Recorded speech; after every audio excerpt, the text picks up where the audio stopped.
binler nafaka alıyor. Her binde 1000 lira alsa 7000 lira.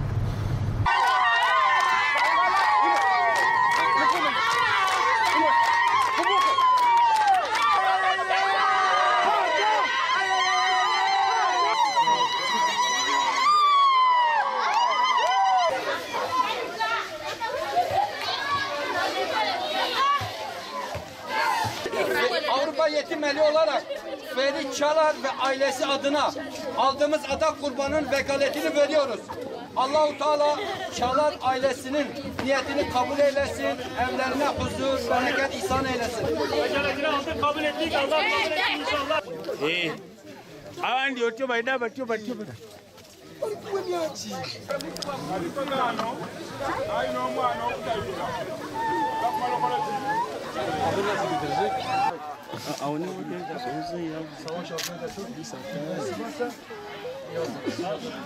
Avrupa Yetim Eli 2019 programı dahilinde şu anda Afrika'nın doğu bölgesinde yer alan Uganda ülkesine geldik. Uganda'ya daha önce de birkaç sefer gelmişliğimiz vardı. Burada değişik projeler yapmıştık.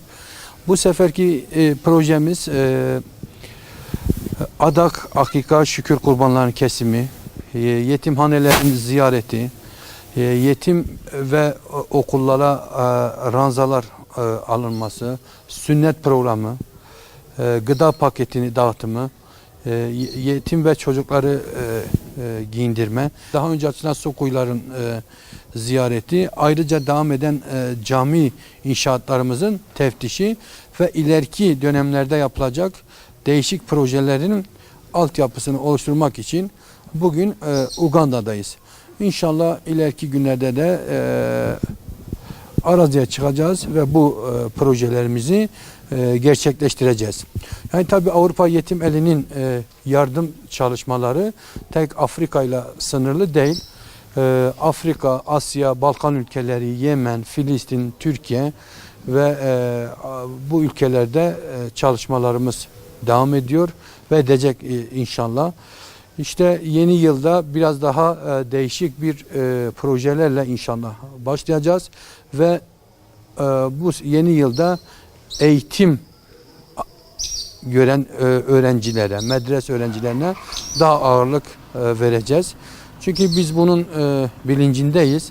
Eğitim gören öğrencileri yetiştirip insanlığa ve İslam'a faydalı kılmak o topluma en güzel iyiliktir, en güzel faydalı işler yapmaktır diye düşünüyoruz. Afrika'ya geliş sebebimizin bir nedeni de daha önce hayırseverler ısrarla bizden bunu istiyorlardı. İşte biz de gelelim, biz de Afrika'yı görelim, biz de yardım projelerinde kendimiz bizzat bulunalım diye böyle istekler vardı. Biz de bunu aylar önce sosyal medyada, internet sayfamızda duyurduk. Bizimle gelmek isteyen hayırseverlerimiz kendisi bizzat gelip bu hayır işini kendisi yapsın, Afrika'yı kendisi görsün diye böyle bir çağrımız olmuştu. Yani bu programımızda işte Almanya'nın Gisen bölgesinden Yılmaz Yaman abimiz, Avusturya Vesen Savaş Öztürk abimiz, gene Avusturya'da Yusuf Karadağ abimiz ve Köln temsilcimiz Cahit Ataş'la beraber bu projeleri inşallah gerçekleştireceğiz ki bu program, bu proje tek Afrika için geçerli değil. İnşallah 1. ayda Balkan ülkeleri, 4.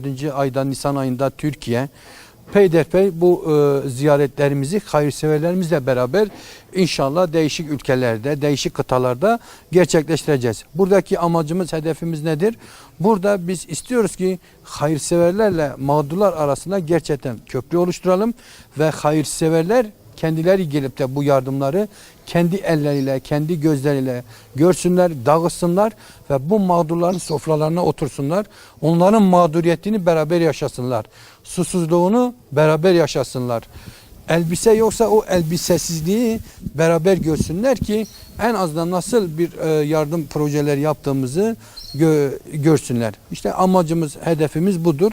Tabii hayırseverlerimize çağrımız şudur. Yani senenin bu hayırseverler, bu hayırlar senenin bir günü değil, haftanın bir günü değil, senenin 365 günü devam ediyor. Çünkü sonuçta bakın Asya ülkelerine bakıyorsunuz. Bangladeş'te 1 milyona yakın Arakanlı mülteci, Arakanlar var.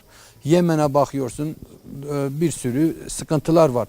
Filistin'e bakıyorsun, gene bir sürü sıkıntılar var. Asya'da öyle, Afrika'da böyle. Biz de onların ihtiyaçlarına göre projeler gerçekleştiriyoruz ki hayırseverlerimizden çağrımız bu projelerde bizi yalnız bırakmasınlar. Bizi gerçekten ihtiyaç sahibiyle hayırseverler arasında köprü kırsınlar ve dediğimiz gibi kendileri bizzat gelip de bu hayır işinde, bu hayır kervanına yer alsınlar.